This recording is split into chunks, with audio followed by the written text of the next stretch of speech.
महाराष्ट्र राज्य म्हणजेच मराठी भाषिकांचे राज्य. या आपल्या राज्यात अनेक महान थोर संत होऊन गेलेले आहेत. या राज्याला संतांची नगरी किंवा संतांची जन्मभूमी म्हटले जाते.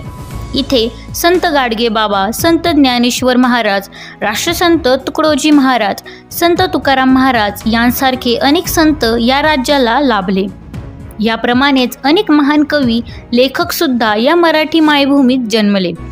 मराठी भाषा गौरव दिन म्हणून आपण दरवर्षी 27 फेब्रुवारीला कविश्रेष्ठ कुसुमाग्रज म्हणजेच कवी विष्णू वामन शिरवाडकर यांचा जन्मदिवस साजरा करतो.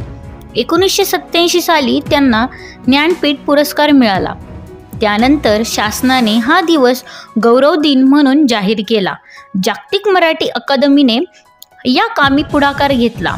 मराठी भाषा ही इंडो युरोपीय भाषाकुलातील एक भाषा आहे. मराठी भाषा 9व्या शतकापासून प्रचलित असून मराठी भाषेची निर्मिती संस्कृतपासून झालेल्या महाराष्ट्री, प्राकृत व अपभ्रंश या भाषांपासून झाली आहे. भारतातील प्रमुख 22 भाषांपैकी मराठी एक आहे. महाराष्ट्र आणि गोवा ह्या राज्यांची मराठी ही अधिकृत राजभाषा आहे. मराठी मातृभाषा असणाऱ्या लोकसंख्येनुसार मराठी ही जगातील 10वी व भारतातील 3री भाषा आहे. 2011च्या जनगणनेनुसार मराठी बोलणाऱ्यांची एकूण लोकसंख्या सुमारे 9 कोटी आहे.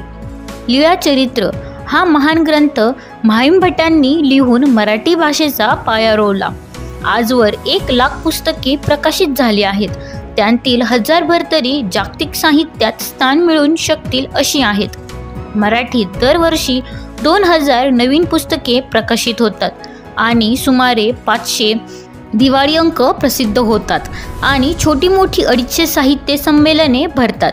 संत ज्ञानेश्वर महाराजांनी आपल्या एका कवितेत मराठी भाषेचे कौतुक केले आहेत. माझा मराठीची बोलू कौतुके, परी अमृतातेही पैजासी जिंके, ऐसी अक्षरे रसिके मिळवीन. धन्यवाद.